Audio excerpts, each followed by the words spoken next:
तो दोस्तों कैसे हैं आप सभी। मैं आशा करता हूं आप सब बिल्कुल ठीक होंगे।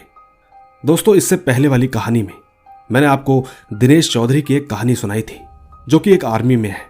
वो एक आर्मी ऑफिसर है। आपको बता दूं कि उनकी कहानी इतनी जबरदस्त है कि उसका पार्ट 2 भी मैं लेकर हाजिर हूं।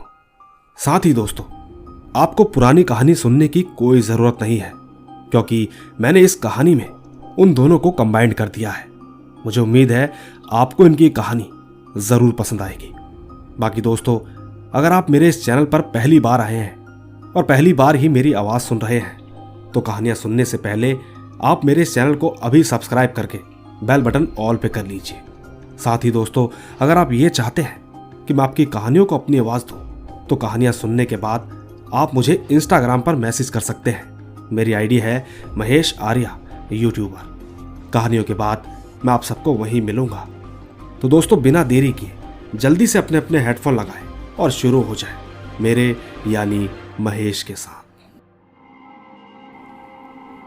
दोस्तों बात 2009 की है। मेरी फर्स्ट पोस्टिंग जो कि श्रीनगर में थी। वैसे आज भी मैं श्रीनगर में ही पोस्टेड हूं। खैर मेरी ट्रेनिंग के बाद मैं श्रीनगर गया। मेरे लिए एकदम सब कुछ नया था। इंटरव्यू के बाद मुझे क्विक एक्शन टीम में रखा गया। एक ऐसी टीम होती है जिस टीम को इमरजेंसी में जल्दी से जल्दी एक्शन लेना होता है। पर खैर 2 हफ्ते तक कुछ खास नहीं हुआ। हम शाम के 6 बजे ड्यूटी जाते और रात में 11 बजे तक कैंप में वापस आ जाते। एक दिन यही कोई 7 या 8 बजे का समय था। हमारे कमांडर को एक कॉल आया।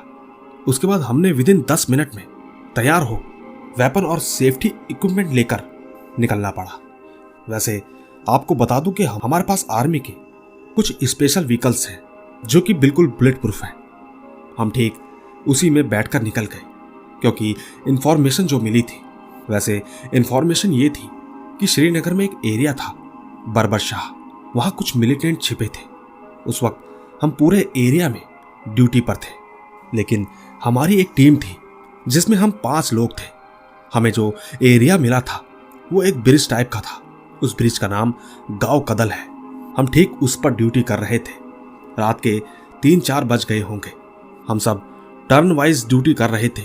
मतलब एक पर्सन व्हीकल के बाहर रहता था तकरीबन 1 घंटे तक। मेरी ड्यूटी 12 से 1 थी। फिर इसके बाद मेरे सीनियर की बारी आई। मेरे सीनियर का नाम महेश नेगी था। उस वक्त वो ड्यूटी दे रहा था। ड्यूटी करते वक्त अचानक हमें उसकी आवाज आई कि ए कौन है वहां। हम सब एकदम से अलर्ट हो गए। तभी दूसरे सीनियर ने आवाज दी, महेश ठीक हो आप। महेश सर ने कहा कि शायद ब्रिज की दूसरी ओर कोई तो है। इसके बाद हम भी बाहर आ गए। उस वक्त लाइट कम होने के कारण हमें कुछ साफ नहीं दिख रहा था, लेकिन महेश सर बार बार बोलते रहे कि वहां पक्का कोई है। इसके बाद हम धीरे धीरे आगे बढ़ने लगे। जब हम ठीक उस जगह पर पहुंचे तो उस वक्त वहां कोई नहीं था। बस यहां तक इतना ही था।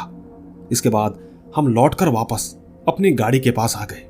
सुबह 3 बजे ड्यूटी और सर्च ऑपरेशन क्लोज हो गया। फिर हम कैंप में वापस आ गए। सब के सब एकदम थक चुके थे, बस इसीलिए जाते ही सो गए। लेकिन एक बात थी कि महेश सर नहीं सोए थे। वो बार बार एक बात बोल रहे थे कि मैंने देखा था वहां कोई लेडी थी। मैंने कहा सो जाओ महेश सर, शायद आपका ध्यान भटक गया होगा, आपका वहम होगा।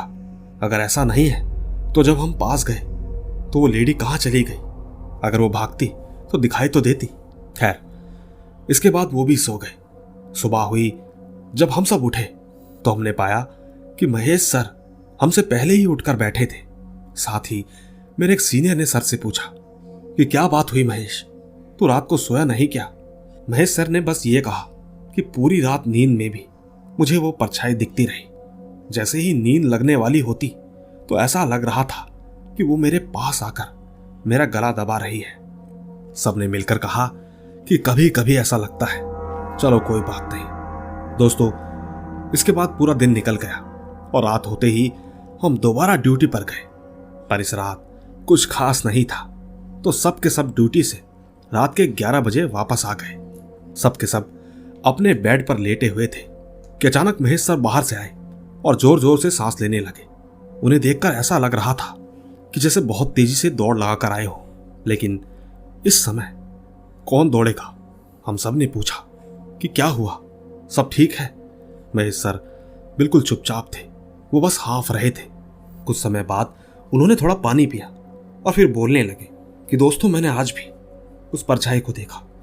वो बताने लगे कि मैं वॉशरूम करने जा रहा था तो मुझे ऐसा लगा कि जैसे कोई औरत वॉशरूम में गई हो। उस वक्त मैं थोड़ा दूर था, इसीलिए सही से देख नहीं पाया। मैंने सोचा कि जाकर देखता हूं कि इतनी रात को कौन हो सकता है, लेकिन जब मैं उस टॉयलेट के पास गया और नॉक किया तो कोई जवाब नहीं मिला। फिर जब मैंने बाथरूम का दरवाजा खोला तो अंदर कोई नहीं था। मुझे लगा मेरा वहम होगा। मैंने दरवाजा बंद कर दिया और वापस आने लगा। उसी बीच किसी ने डोर पर नॉक किया। मैं सोच में पड़ गया कि यहां तो कोई नहीं था, तो फिर ये नॉक किसने किया होगा।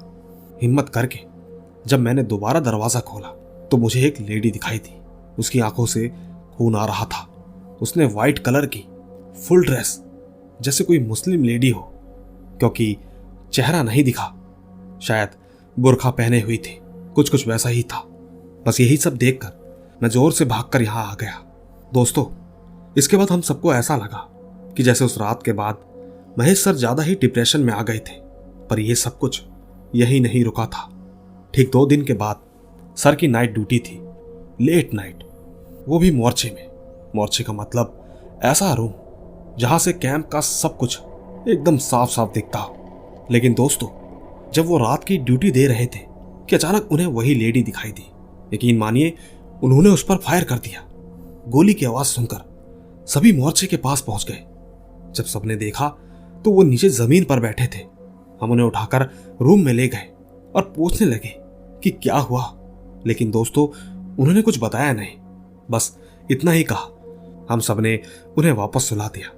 इसके बाद जब सुबह हुई तो उन्होंने बताया कि कल रात फिर से उन्होंने उसी औरत को देखा। सच कहूं तो अब सब लोगों को उनकी बातों पर भरोसा होने लगा था। उसी बीच हमारी यूनिट से मध्य प्रदेश उज्जैन में महाकुंभ का मेला लगा था, तो ठीक हम सभी को मेले के लिए जाने का ऑर्डर मिला था। हमारी पूरी टीम अगले दिन उज्जैन के लिए निकल पड़ी। पूरे रास्ते महेश सर चुपचाप बैठे रहे। हम किसी तरह वहां पहुंच चुके थे। वैसे आप सब लोग ये जानते ही होंगे कि कुंभ के मेले में अक्सर कई लोग आते हैं और उन लोगों की भीड़ में कई साधु संत भी होते हैं। अगली सुबह हमारी 8 बजे की ड्यूटी थी, लेकिन सच कहूं तो आपको कि मेले में महेश सर बिल्कुल चुपचाप थे। उसी बीच उन्हें एक नागा साधु दिखे। हमने उन्हें बात करते हुए पाया। ऐसा करते करते पूरा दिन निकल गया। ठीक शाम को जब हम कैंप में वापस जाने लगे तो हमने पाया कि महेश सर हमारे साथ नहीं थे। हम तुरंत ही उन्हें ढूंढने लग गए। हमने लाउड स्पीकर पर भी आवाज दी, लेकिन महेश सर कहीं नहीं मिले। इसके बाद हमने नागा साधु से पूछना शुरू किया और पूछते पूछते हम एक साधु की कुटिया में पहुंचे। वहां पहुंचकर हमने देखा कि महेश सर वहीं थे। इसके बाद हम उनको लेकर कैंप में पहुंच गए। बस फिर क्या था, रोज का यही किस्सा हो गया था।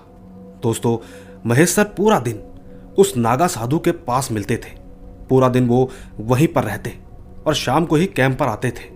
इसी तरह दोस्तों, एक दिन की बात है, हम शाम को सब कैंप जाने के लिए निकले, पर हमने पाया कि महेश सर वहां नहीं थे। हमने वही तरीका अपनाया। हमें मालूम था कि वो उसी साधु के पास मिलेंगे, इसीलिए हम उसी साधु के पास पहुंचे। पर यह क्या, महेश सर तो वहां पर भी नहीं थे। हमने तुरंत साधु से पूछा तो उन्होंने बताया कि आज वो यहां नहीं आया।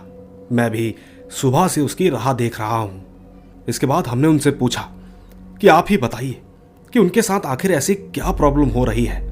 उन्हें कभी कुछ दिखता है तो कभी कुछ। सामने से जवाब आया। साधु ने बताया कि महेश सर के साथ एक लेडी की आत्मा है जो कि उन्हें तंग करती है। बस इसी कारण उसने उनके दिल दिमाग दोनों वश में कर लिया है।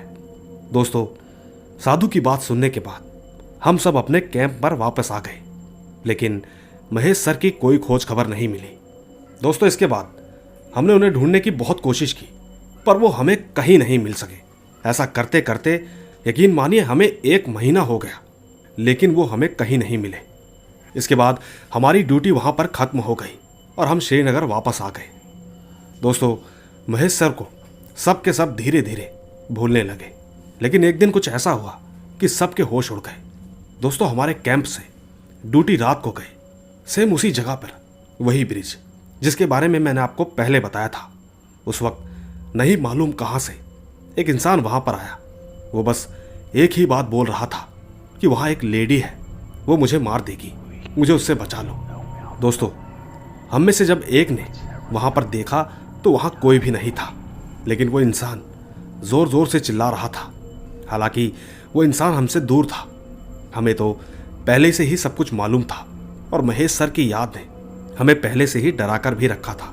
पर खैर, हमारे बीच एक सीनियर जब उस इंसान के पास पहुंचे तो यकीन मानिए वो अचानक से चौंक गए, क्योंकि उन्होंने वहां जाकर देखा कि वो और कोई नहीं महेश सर थे। उन्होंने उनसे उनका नाम भी पूछा। उन्होंने पूछा कि आप महेश हैं, लेकिन सामने खड़ा इंसान बस एक ही बात लगातार बोलता रहा कि वो मुझे मार देगी। बस फिर क्या था, हमारे सीनियर ने उसे गाड़ी में बैठाया और सीधा कैंप लेकर आ गए। साथियों, कैंप में सभी लोग देखकर सरप्राइज हो गए कि इतने दिनों बाद महेश सर यहां कैसे पहुंच गए। पर उन्हें देखकर लग रहा था कि महेश सर मेंटली स्टेबल नहीं है। हम सभी ने उन्हें तुरंत हॉस्पिटल में एडमिट करवा दिया। धीरे धीरे सर ठीक होने लगे, पर इसके बाद भी कभी कभी वो फिर से वही बात रिपीट करते, कहते कि वो मुझे अपने साथ ले जाना चाहती है। खैर, कुछ और दिन ऐसे ही निकले और एक दिन हमारे सीनियर ऑफिसर ने एक मौलाना जी को बुलाया। दोस्तों, उन्होंने बताया तो कुछ नहीं, बस इतना ही कहा कि इनको कभी अकेला मत छोड़ना, क्योंकि जो साया इनके पीछे लगा है वो इनको कभी भी नुकसान पहुंचा सकती है। अब मैं अगले शुक्रवार को आऊंगा, तब तक इनको बचा के रखना। दोस्तों, इसके बाद जिस दिन मौलवी हमारे कैंप में आए तो अचानक उसी रात से महेश सर का बिहेवियर चेंज हो गया। वो पूरी रात चीखते रहे।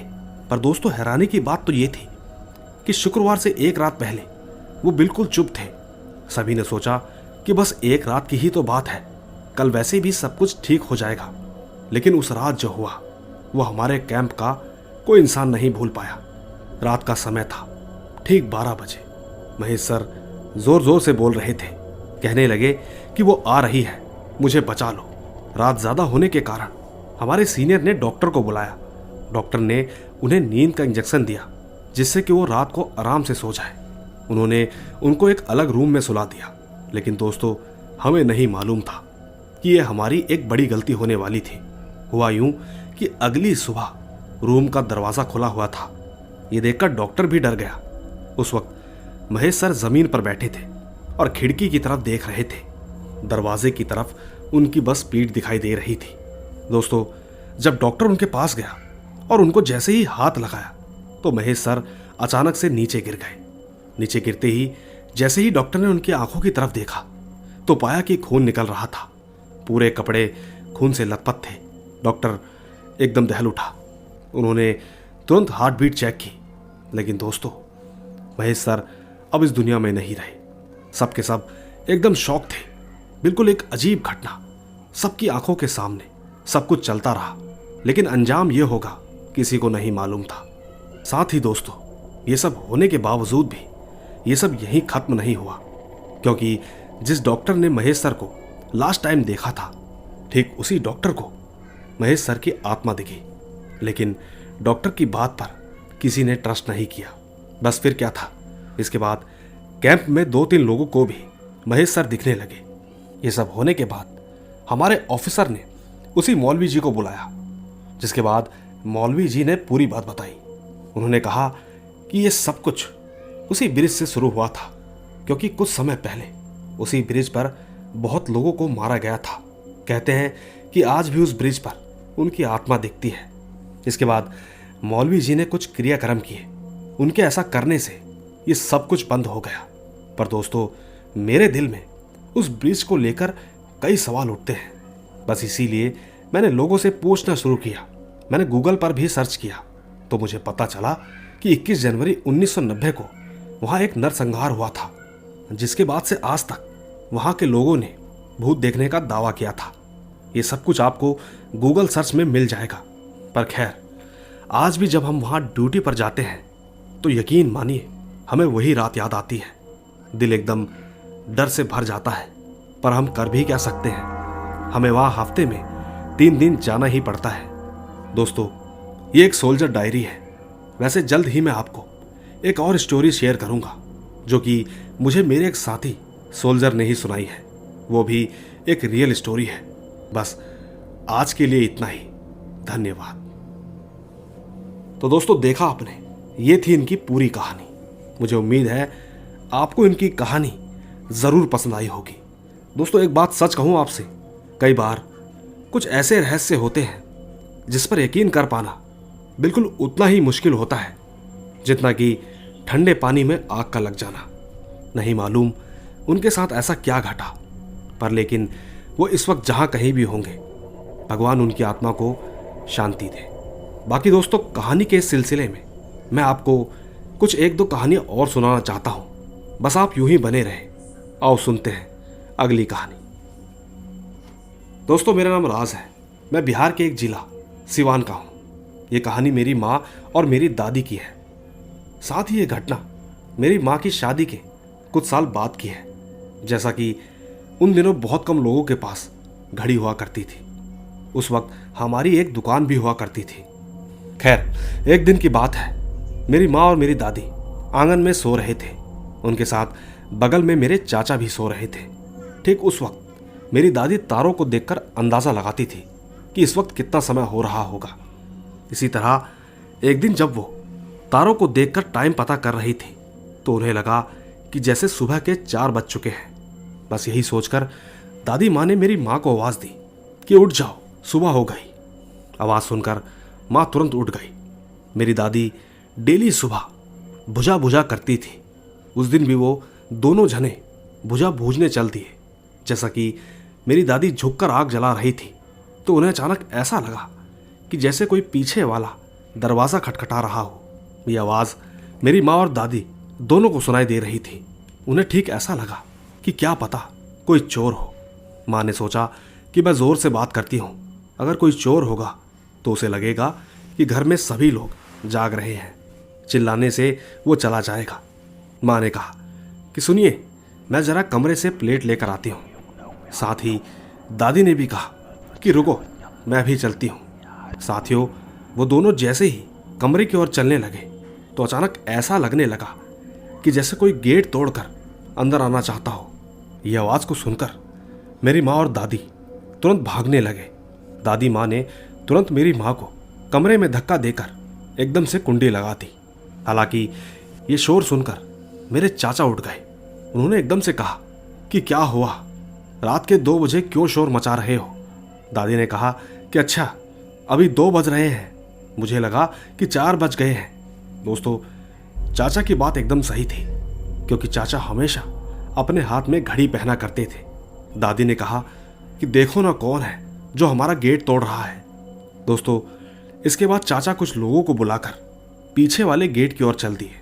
यकीन मानिएगा, इसके बाद जो उन्होंने देखा तो सबके होश उड़ गए, क्योंकि जब वो गेट के पास पहुंचे तो ना तो कुछ दरवाजे को हुआ था और ना ही दूर दूर तक कोई दिखाई दे रहा था। चाचा ने मेरी दादी को बोला कि ये दरवाज़ा तो बिल्कुल ठीक है। ये सुनने के बाद मेरी माँ और दादी के तो एकदम रोंगटे खड़े हो गए। चाचा ने थोड़ा डर से कहा कि चलो ठीक है, अभी सो जाओ, इस बारे में सुबह बात करते हैं, अभी बहुत नींद आ रही है। दोस्तों, सुबह होने के बाद ये बात जब गांव वालों को पता चली तो उन्होंने कहा कि ये तुम्हारी बहू की वजह से हुआ है। दोस्तों, उस वक्त मेरी माँ प्रेग्नेंट थी। गांव वालों का कहना था कि वो बच्चा ही मारने आया होगा। नहीं मालूम इस बात में कितनी सच्चाई है, पर अगर आपको इससे रिलेटेड कुछ भी पता हो तो नीचे कमेंट्स में ज़रूर बताइएगा। साथ ही मैं आपको एक किस्सा और सुनाए चलता हूँ। आपको बता दूँ कि मैं अक्सर छुट्टियों पर अपनी बाइक को लेकर लॉन्ग राइड पर चला जाता हूँ। बस उसी बीच एक दिन मेरे साथ कुछ ऐसी घटना घटी जिसे मैं आज भी सोचता हूँ तो मेरे शरीर की रूह तक कांपने लगती है। बात आज से 2 साल पहले की है। मैं अपनी बाइक लेकर कोलकाता लॉन्ग राइड पर गया था। रास्ता 3 दिन का था। मैं होटल को पहले ही बुक कर चुका था। चलते चलते रास्ते में मुझे बहुत भूख लगी थी, इसीलिए मैंने अपनी बाइक को साइड में पार्क किया और पास ही नाश्ते की दुकान पर जाकर 2 वड़ा पाव खा लिए। थोड़ा आराम कर मैंने अपनी ट्रैवलिंग की शुरुआत की। थोड़ी देर बाद अचानक मेरा पेट बिगड़ने लगा। उस वक्त मैं किसी होटल पर जा सकूं इतना समय भी नहीं था, इसीलिए मैंने रास्ते में पड़ते सुलभ शौचालय में एंड वाले कैबिन का यूज़ किया। दोस्तों, वहाँ पर मुझे किसी के पायल की आवाज़ सुनाई थी। मुझे कुछ अजीब सा लगा। ऐसा लगा मानो कि जैसे पुरुष के शौचालय में एक औरत का क्या काम।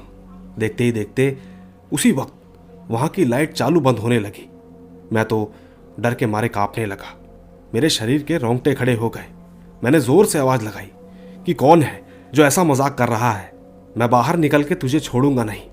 दोस्तों, मेरा ऐसा करते ही थोड़ी देर बाद वहाँ सब ठीक हो गया। मैं जल्दी से बाहर निकलने की कोशिश कर रहा था, लेकिन वॉशरूम का दरवाज़ा खुल नहीं पा रहा था। मैंने ज़ोर से चौकीदार को आवाज़ लगाई तो उसने आके देखा तो दरवाज़ा बाहर से खुला था। उसने कहा कि दरवाज़ा खुला है, आप थोड़ा धक्का लगा के देखिए। मैंने धक्का दिया तो दरवाज़ा एकदम से खुल गया। मैं उसको पैसे देकर बाहर निकल ही रहा था कि अचानक मेरा पेट फिर से खराब होने लगा।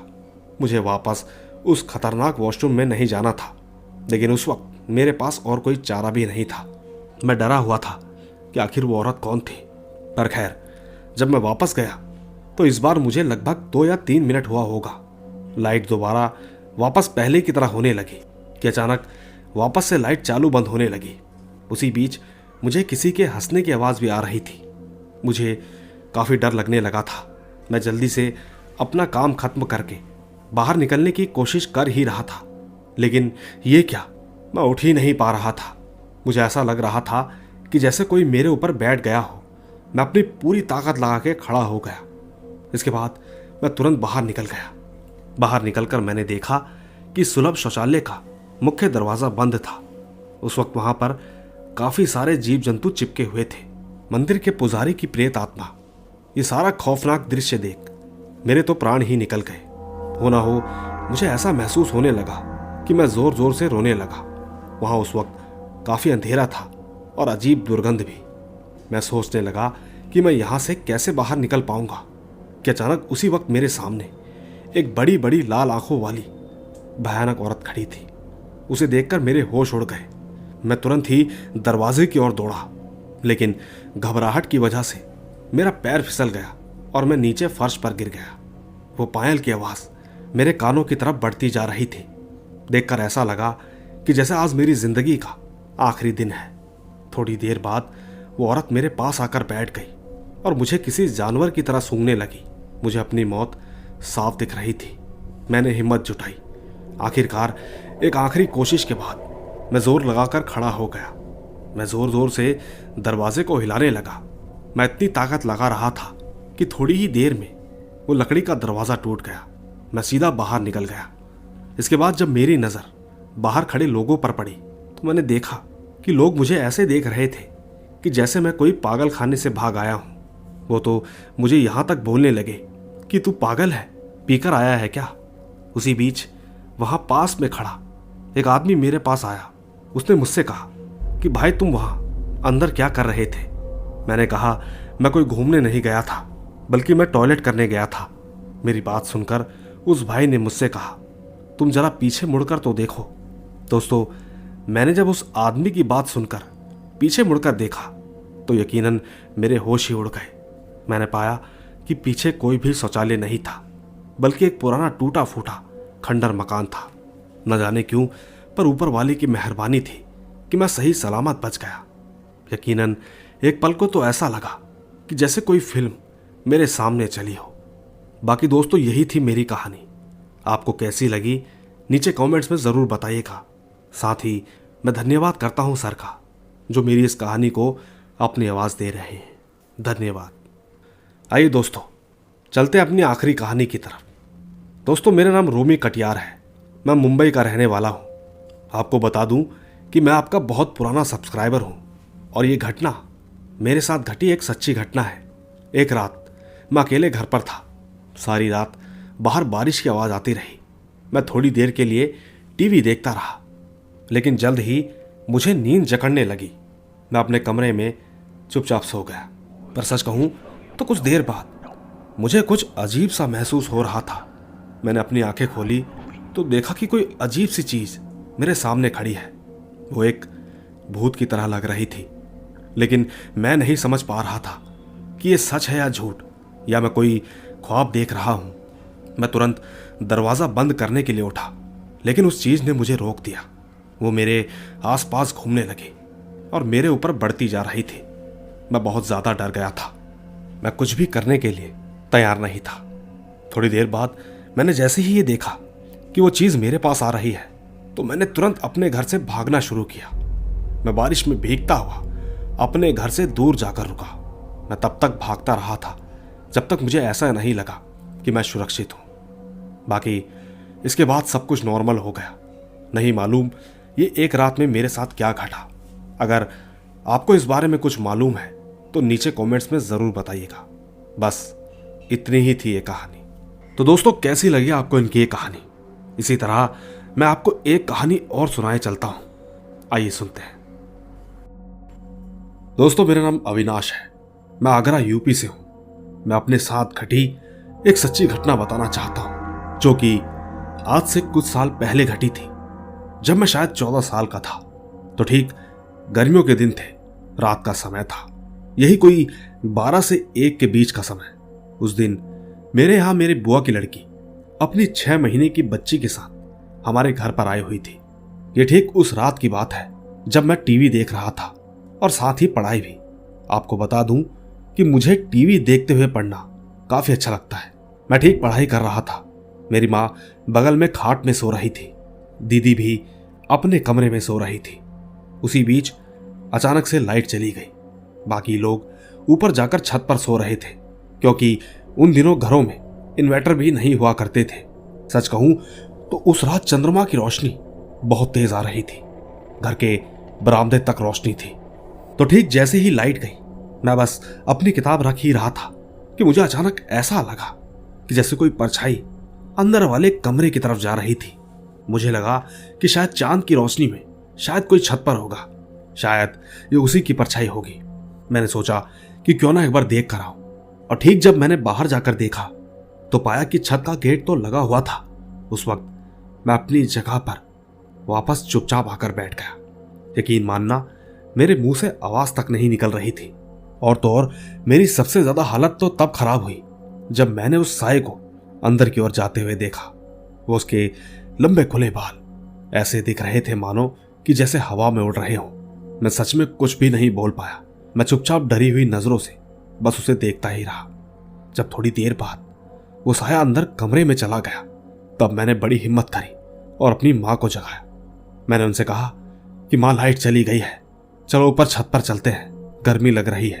दोस्तों, मैंने ऐसा इसलिए कहा क्योंकि असली बात बताने की मुझ में हिम्मत नहीं थी। माँ ने उठकर सर हिलाया और मैंने अपनी दीदी को आवाज दी, जो कि अंदर कमरे में सो रही थी। दीदी ने अंदर से मना कर दिया। उन्होंने कहा कि मेरा बच्चा छोटा है, ऊपर सोना ठीक नहीं होगा। दोस्तों, उन्हें क्या पता था कि जिस वजह से वो डर रही है वो शायद उन्हीं के कमरे में था। खैर, हम सब छत पर जाकर सो गए। लेकिन जब सुबह मेरी आंखें खुली तो मुझे दीदी की रोने की आवाज आ रही थी। जब मैं उठ के नीचे की ओर भागा तो देखा कि दीदी और उनके बच्चे की तबीयत बहुत खराब थी। उन्हें बहुत तेज बुखार था। मैं तुरंत उन्हें डॉक्टर के पास लेकर गया और ठीक शाम तक मैंने उन्हें जिया जी के साथ घर भेज दिया। उनके जाने के बाद मैंने कल रात वाली बात अपने घर में बताई। माँ ने उसी वक्त कॉल किया और उन्हें पूजा करवाने को कहा। दोस्तों, तब से लेकर अब तक भगवान की कृपा से सब कुछ ठीक है, सब एकदम खुश है। लेकिन एक बात मुझे आज तक समझ नहीं आई कि आखिर वो साया कौन था और न जाने मुझे ही क्यों दिखा। दोस्तों, आज भी जब मैं उसके बारे में याद करता हूं तो अचानक से मेरा दिल सहम जाता है। मुझे उम्मीद है मेरी ये कहानी को महेश सर जरूर सुनाएंगे। धन्यवाद। दोस्तों, ले चलता हूं आपको हमारी आज की आखिरी कहानी की तरफ। आइए सुनते हैं। यह किस्सा मेरे फ्रेंड के साथ हुआ था। वो एक टैक्सी ड्राइवर है। मैं उसका नाम नहीं लेना चाहता। एक बार की बात है जब वो अमृतसर से दिल्ली आ रहा था। उसने उस वक्त बहुत ज्यादा ड्रिंक कर ली थी। वो ठीक एक गांव के रास्ते से शॉर्टकट के लिए मुड़ गया। उसने सोचा कि जल्दी पहुंच जाऊंगा, लेकिन वो जैसे ही दिल्ली कैंट पहुंचा तो अचानक उसको एक आदमी लिफ्ट के लिए हाथ करता हुआ दिखाई दिया। गाड़ी रोकने पर उसने उससे कहा कि भाई मुझे थोड़ा आगे छोड़ दो। गाड़ी रोककर मेरे दोस्त ने कहा कि मैं गुड़गांव की तरफ जा रहा हूं, तुम बताओ तुम्हें कहां जाना है। सामने से जवाब आया कि मुझे बस यहीं पास में उतार दो। दोस्त ने हाँ कहा और ठीक कव्वाली चलाकर ड्राइव करने लगा। चलाते चलाते जब उसने ऊपर वाले मिरर में देखा तो पाया कि उस आदमी की आंखें पूरी तरह लाल हो चुकी थी। दोस्त ने पूछा कि भाई आपकी तबीयत ठीक है? तो ठीक पीछे बैठे आदमी ने कहा कि हमारी आंखें तो ऐसे ही होती हैं। दोस्तों, मेरा दोस्त एकदम सोच में पड़ गया और जब उसने उसकी तरफ दोबारा नजर दौड़ाई तो अचानक पाया कि उसकी शक्ल बहुत डरावनी हो चुकी थी। उस आदमी ने कहा कि बीड़ी नहीं पिलाओगे जो कि तुम्हारी जेब में है। दोस्तों, मेरा दोस्त एकदम हैरान हो गया कि आखिर इसे कैसे पता, लेकिन वो आदमी लगातार बीड़ी की जिद करने लगा। दोस्त ने कहा कि चलो ठीक है, अभी यहीं पास में रुककर पी लेते हैं। दोस्त ने ठीक उसके पैरों पर नजर मारी तो पाया कि उसका पैर तो कटा हुआ है, पर खैर दोस्त ने उसके लिए बीड़ी चलाई और ठीक उसको दे दी। उसने एक के बाद एक सारी बीड़ी पी डाली। सारी बीड़ी खत्म होने के बाद उस आदमी ने जब दोबारा यही कहा कि ला और बीड़ी दे, तो दोस्त ने कहा कि अब मेरे पास और नहीं है। उस आदमी ने कहा चल कोई बात नहीं, आजा कुश्ती करते हैं। मेरे दोस्त ने उससे कहा कि अरे तू तो वैसे ही मरा हुआ है क्योंकि तू एक छलावा है। तुझे नहीं मालूम, मैं पहले ही समझ चुका था क्योंकि तू मुझसे आंखें मिलाकर बात नहीं कर पा रहा। और तो और 9 बीड़ी एक के बाद एक कोई नॉर्मल इंसान नहीं पी सकता। इसके बाद मेरे दोस्त ने कार का गेट खोला और आयतल कुर्सी अपनी गाड़ी में चला डाली। दोस्तों, आयतल कुर्सी के चलते ही वो आदमी अचानक से कहीं गायब हो गया। दोस्त ने गाड़ी स्टार्ट करी और सीधा अपने घर पहुंचा। घर पहुंचने के बाद उसने ये बात अपने पिताजी को बताई तो पिताजी ने कहा कि हाँ, दिल्ली कैंट जैसी जगह भूतिया मानी जाती है। कई बार कई लोगों के साथ ऐसा हो जाता है। दोस्तों, इसकी अगली सुबह मेरा दोस्त दरगाह पर चादर चढ़ाने गया। यकीन मानिए तब से सब कुछ सही चल रहा है। दोस्त ने यह भी कहा कि ज्यादा दारू पीकर गाड़ी नहीं चलानी चाहिए। उसने कहा कि अगर उसने नशा नहीं किया होता तो शायद वो उसे अपनी गाड़ी में बैठाता भी नहीं। साथ ही मैं महेश भाई का दिल से शुक्रिया करता हूं कि उन्होंने मेरी इस कहानी को अपनी आवाज दी। मेरा नाम समीर मिर्जा है। मैं जल्द ही मिलूंगा आपसे एक और नई कहानी के साथ जो कि एक स्कूल की कहानी है। आज के लिए बस इतना ही, धन्यवाद। तो दोस्तों, देखा आपने, मुझे उम्मीद है आपको हमारी ये कहानियां जरूर पसंद आई होगी। अगर आपको जरा सी भी पसंद आई हो तो कहानियों को लाइक, शेयर और कमेंट जरूर कीजिएगा।